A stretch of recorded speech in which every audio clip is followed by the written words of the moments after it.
Hello guys, तो कैसे हो आप सब। आई होप आप सभी बहुत अच्छे होंगे और यहाँ मैं भी बहुत अच्छी हूँ।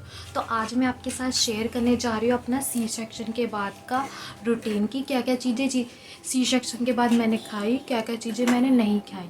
तो वो सबसे पहले मैं आपको बता देती हूँ कि मेरी जो एक बेटी है वो है 1.5 साल की। तो वो मेरे हुई थी ऑपरेशन से, सी सेक्शन से। तो उसके बाद मैंने क्या क्या चीज़ें फॉलो की, क्या क्या चीज़ें नहीं खाई, वही अपना एक्सपीरियंस मैं आपके साथ शेयर करूँगी।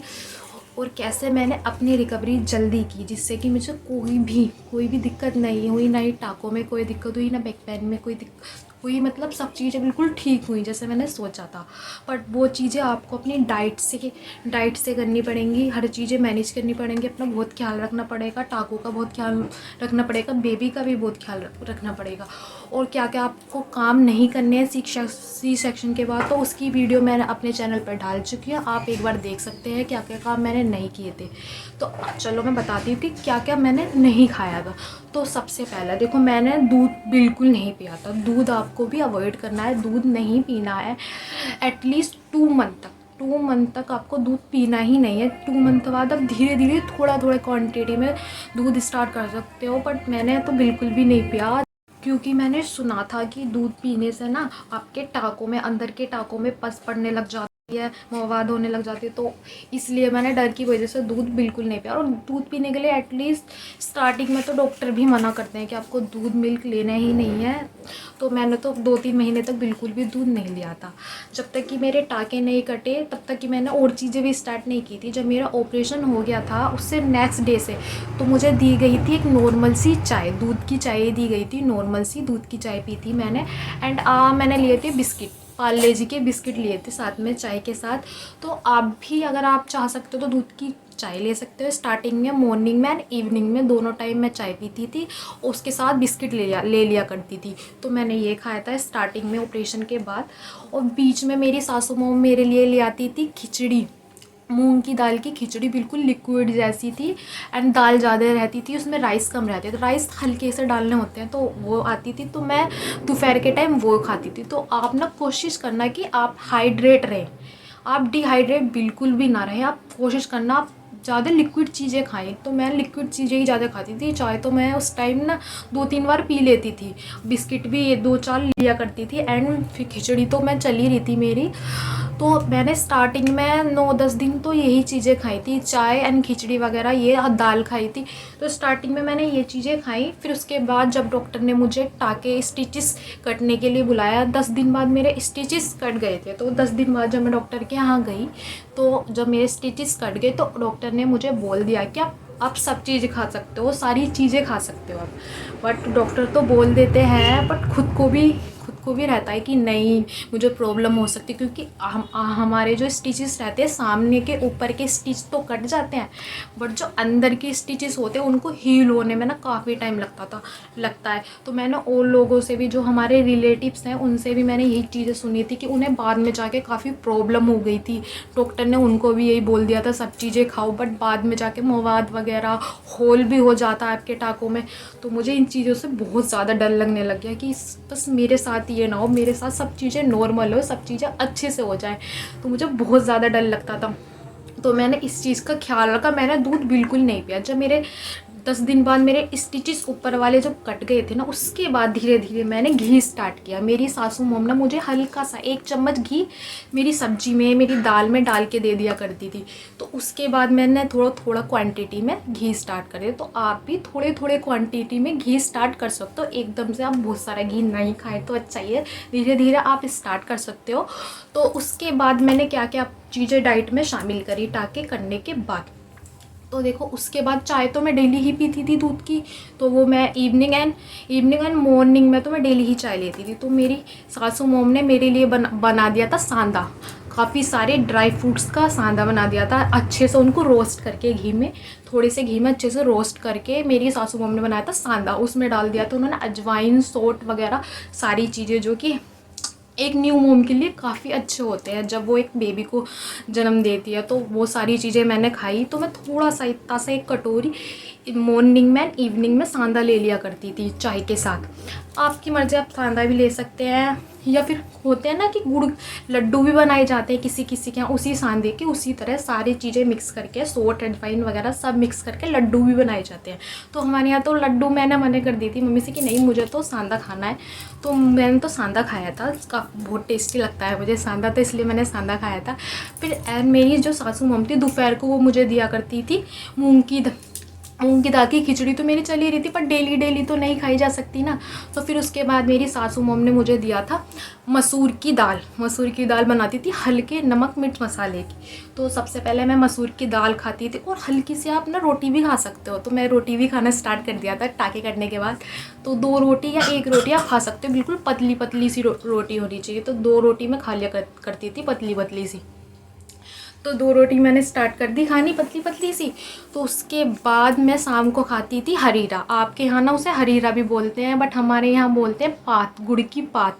काफ़ी सारे ड्राई फ्रूट्स को मिक्स करके बनाई जाती है। तो मैंने वो भी शाम के टाइम में खाता। पर डेली डेली कोई चीज़ मैं नहीं खाती थी, एक एक दिन छोड़ के कुछ, एक दिन छोड़ के कुछ खाती थी। बट सब चीज़ें खाती थी क्योंकि बहुत ज़रूरत होती है हमारी बॉडी को, क्योंकि हमारी बॉडी हो जाती है बहुत ज़्यादा वीक। और हम ना ब्रेस्ट फीडिंग कराते हैं बेबी को, तो उसके लिए भी हमारी ये सारी चीज़ें, ताकतवर चीज़ें खानी बहुत ज़रूरी है। बट आपको एक चीज़ का ध्यान बहुत ज़्यादा रखना पड़ेगा ना, आपको ना ऐसी कोई चीज़ नहीं खानी जिससे कि आपको गैस बने, क्योंकि आपको जब गैस बन जाएगी तो आपको पोटी वगैरह रिलीज़ करने में ना बहुत ज़्यादा पेन होगा स्टिच में। मुझे पता है, मेरे साथ हो चुका है। तो मैं आपको यही कहूँगी कि आप ना ऐसी कोई चीज़ ना खाएं जिससे आपको कब्ज हो, एसिडिटी, गैस वगैरह हो। तो आप प्लीज़ ऐसी कोई चीज़ ना खाएं। हाँ, ध्यान रखें आप कोई भी दाल खिचड़ी या कुछ भी खा रहे हैं तो हल्की नमक मिर्च मसाले की होनी चाहिए, जिससे कि आपको रिलीज़ करने में कोई प्रॉब्लम ना हो। तो मैं ना हमेशा हल्के नमक मिर्च मसाले का ही खाना खाती थी। और देखो, अगर आप हल्के नमक मिर्च मसाले का खाना खाओगे तो आपको बेबी को भी प्रॉब्लम नहीं होगी, क्योंकि वो आपका मिल्क पीता है, आप ब्रेस्ट फीडिंग कराते हो उसको, तो काफ़ी बेबी को भी काफ़ी दिक्कत हो सकती है। तो हो सके तो हल्का नॉर्मल खाना खाए, एटलीस्ट 2 मंथ तक तो हल्का ही नॉर्मल मिर्च मसालों का खाना खाए। तो मैं ना ये मसूर की दाल खा लिया करती थी, 2 हल्की पतली पतली सी रोटियाँ खा लिया करती थी दोपहर के टाइम, है नहीं। तो मैं ये चीज़ें खाती थी। कभी कभी मैं खिचड़ी भी खाती थी, समा के चावल कहते हैं ना, समा के चावल गर्म भी होते और अच्छे भी होते। तो मेरी सासू माँ हमेशा, जब मेरे टाँके कट गए थे उसके बाद मेरी सासू माँ 1 चम्मच या 2 चम्मच मुझे घी डाल के दे दिया करती थी। तो मैंने घी स्टार्ट कर दिया था धीरे धीरे। तो उसके बाद धीरे धीरे जब मैं ये सब चीज़ें खाने लग गए। बट हाँ, आप ना ध्यान रखना कि आप मसालेदार चीज़ें बिल्कुल ना खाओ। और हाँ, आप ठंडी चीज़ों का भी ध्यान रखना कि आपको ठंडी चीज़ें बिल्कुल भी नहीं खानी है। कोई भी ठंडा फ्रूट्स आपको बिल्कुल भी नहीं खाना। देखो, मेरी डिलीवरी हुई थी सर्दियों में, मेरी हुई थी दिसंबर में। तो दिसंबर के टाइम मुझे तो वैसे भी इतना ध्यान रखना ही था कि मैं ठंडी चीज़ें ना खाऊं। बेबी को भी सर्दी जुकाम हो सकते हैं और मुझे भी हो सकते हैं।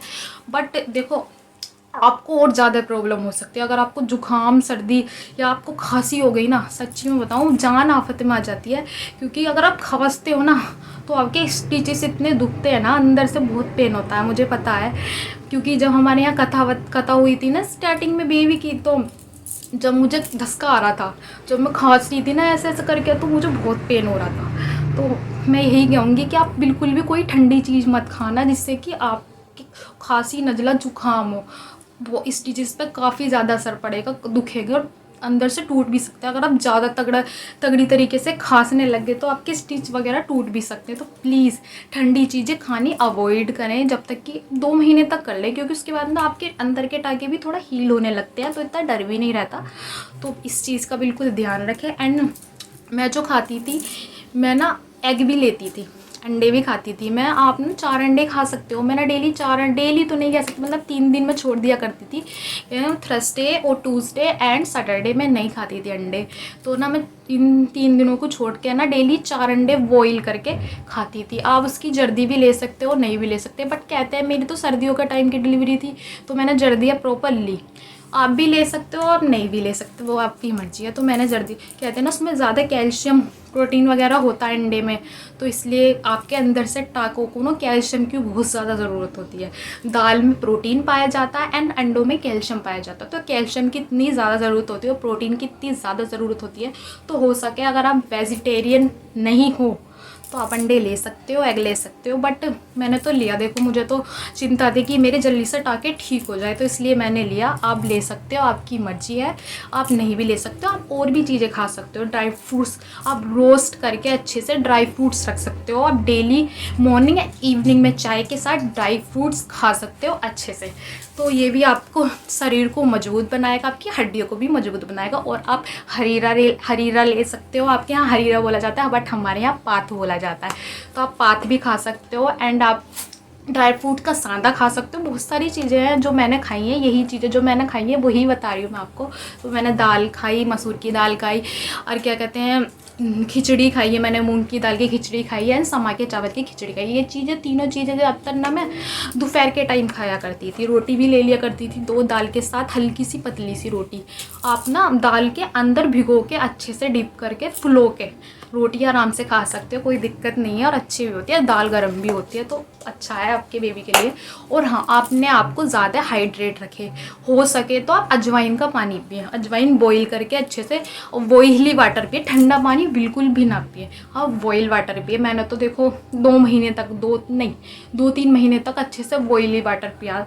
और अगर अजवाइन का पानी पियोगे तो बहुत ही ज़्यादा बेनिफिट है उसके। देखो आप ब्रेस्ट फीडिंग कराते हो तो दूध अच्छा बनेगा आपका, एंड आपको कोई गैस की प्रॉब्लम नहीं होगी, ना ही आपके बेबी को होगी। क्योंकि जब आप बेबी को ब्रेस्ट फीडिंग करा रहे होते हैं ना, तो बेबी को भी कोई ना प्रॉब्लम नहीं होगी, उसको भी अच्छे से गैस रिलीज़ हो जाएगी, और आपकी भी गैस रिलीज़ होएगी, तो आपको कब्ज वगैरह कुछ होगी नहीं।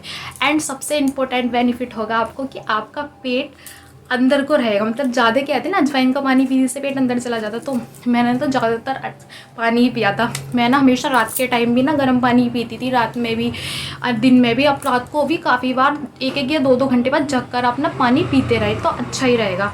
आप ना डिहाइड्रेट नहीं होगे, हाइड्रेट रहोगे। क्योंकि इस टाइम ना प्यास लगती है, मतलब मुझे तो लग रही थी प्यास ही ज़्यादा लग रही थी। इतनी मुझे भूख नहीं लगती थी, पर मुझे प्यास ज़्यादा लगती थी, तो मैं पानी ज़्यादा पीती थी। एंड रात को भी मैं अपनी मम्मी से कह दिया करती थी कि मम्मी मुझे पानी करके दे दो। मैं रात को मतलब एक आप ना बोतल भी ले सकते हो गर्म पानी की, उसके अंदर गर्म पानी रख सकते हो, पूरी रात गर्म पानी रहेगा अच्छे से, तो ठंडा नहीं होगा। तो मैं वही ले लिया करती थी। एंड दिन में भी मेरी सासू मॉम ने मुझे एक बोतल गर्म पानी की, हॉट वाटर, तो मेरे पास रख दिया करती थी। क्योंकि बार बार मैं उन्हें तंग भी नहीं कर सकती, और फिर बार बार वो मुझे करके देंगे। मेरे पास रखी रहती थी, जब भी मुझे प्यास लगती थी तो मैं गर्म पानी पी लिया करती थी। जब ख़त्म हो जाता तो मैं उनसे बोल दिया करती थी। तो ऐसे ही मैंने ये सारी चीज़ें खाई, मैंने गर्म पानी पिया, मैंने दाल खाई। फ्रूट्स आप खा सकते हो, आप सेब खा सकते हो, एंड आप हम पपाया खा सकते हो। तो मैंने तो ये खाए नहीं थे उस टाइम, क्योंकि मेरी जो डिलीवरी हुई थी सर्दियों में हुई थी, तो मुझे इन चीज़ों से डर लग रहा था कि पता नहीं क्या दिक्कत नहीं हो जाए। ठंडी तो है ही थोड़ी। अगर आपकी गर्मियों में हुई है डिलीवरी तो आप ये फल खा सकते हैं, बट खट्टे फल ना खाएं प्लीज़। खट्टे फल आप ना खाएं। आप बनाना भी खा सकते हैं, मर्जी है। बट मैं तो बस यही कहना चाहूँगी, आप सेब खाएं और पपीता खाएं, जिससे आपका भी डाइजेस्ट सिस्टम अच्छा होगा और आपके बेबी का भी होगा। आपको रिलीज़ करने में भी कोई दिक्कत नहीं होगी। तो मैं यही कहना चाहूँगी, मसालेदार सब्जियां भी नहीं खाएं, हल्का नमक मिर्च मसाला खाएं। अपने लिए भी, अपने बेबी के लिए भी इन सारी चीज़ों का अच्छे से ध्यान रखें। आई होप अगर आपको ये वीडियो थोड़ा सा भी हेल्पफुल लगा हो तो इस वीडियो को लाइक कर देना, और मेरे चैनल को सब्सक्राइब कर देना ऐसी ही हेल्पफुल वीडियो के लिए। अगर आपको कोई भी चीज़ें समझ नहीं आई है, आपको कुछ भी पूछना है, तो आप मुझे कमेंट कर सकते हो। कमेंट करके मैं आपको सारी चीज़ें शेयर कर सकती हूँ, या एक प्रॉपर वीडियो बना के मैं आपको सारी चीज़ें बता सकती हूँ। तो प्लीज़ मेरे चैनल को सब्सक्राइब कर देना। तो मिलती हूँ मैं ऐसी ही नेक्स्ट वीडियो में, तब तक के लिए बाय बाय।